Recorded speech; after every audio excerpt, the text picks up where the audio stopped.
అన్న మీరు చూస్తే ఈరోజు తెలుగుదేశం పార్టీ ఎన్డీఏలో చేరిక అన్కండిషనల్ ఎన్నికల ముందలు చేరాం.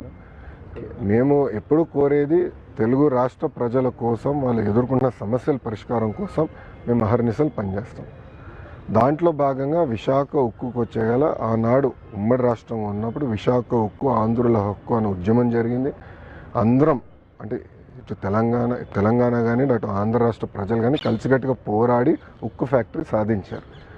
ఆ ఉక్కు ఫ్యాక్టరీ గతంలో వాజ్పేయి గారు ప్రధానమంత్రిగా ఉన్నప్పుడు ఇట్లనే పరిస్థితి వస్తే ఆనాడు బాబు గారు, ఎర్రంనాయుడు గారు సంప్రదింపులు చేసి విశాఖ ఉక్కుని కాపాడుకున్నారు.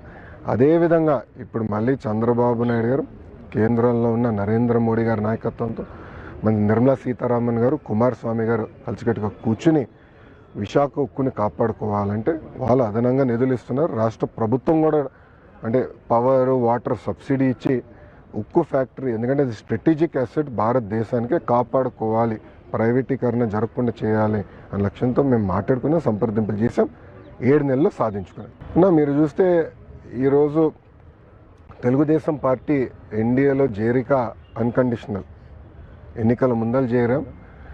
మేము ఎప్పుడు కోరేది తెలుగు రాష్ట్ర ప్రజల కోసం, వాళ్ళు ఎదుర్కొన్న సమస్యల పరిష్కారం కోసం మేము అహర్నిశలు పనిచేస్తాం. దాంట్లో భాగంగా విశాఖ ఉక్కుకు వచ్చేగల ఆనాడు ఉమ్మడి రాష్ట్రం ఉన్నప్పుడు విశాఖ ఉక్కు ఆంధ్రుల హక్కు అనే ఉద్యమం జరిగింది. అందరం అంటే ఇటు తెలంగాణ కానీ అటు ఆంధ్ర రాష్ట్ర ప్రజలు కానీ కలిసికట్టుగా పోరాడి ఉక్కు ఫ్యాక్టరీ సాధించారు.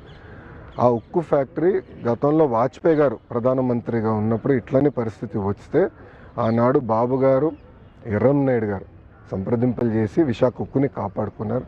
అదేవిధంగా ఇప్పుడు మళ్ళీ చంద్రబాబు నాయుడు గారు, కేంద్రంలో ఉన్న నరేంద్ర మోడీ గారి నాయకత్వంతో మన నిర్మలా సీతారామన్ గారు, కుమారస్వామి గారు కలిసికట్టుగా కూర్చుని విశాఖ ఉక్కుని కాపాడుకోవాలంటే వాళ్ళు అదనంగా నిధులు ఇస్తున్నారు. రాష్ట్ర ప్రభుత్వం కూడా అంటే పవర్, వాటర్ సబ్సిడీ ఇచ్చి ఉక్కు ఫ్యాక్టరీ, ఎందుకంటే అది స్ట్రాటజిక్ అసెట్, భారతదేశానికే కాపాడుకోవాలి, ప్రైవేటీకరణ జరగకుండా చేయాలి అనే లక్ష్యంతో మేము మాట్లాడుకున్నాం, సంప్రదింపులు చేసాం, 7 నెలల్లో సాధించుకున్నాం.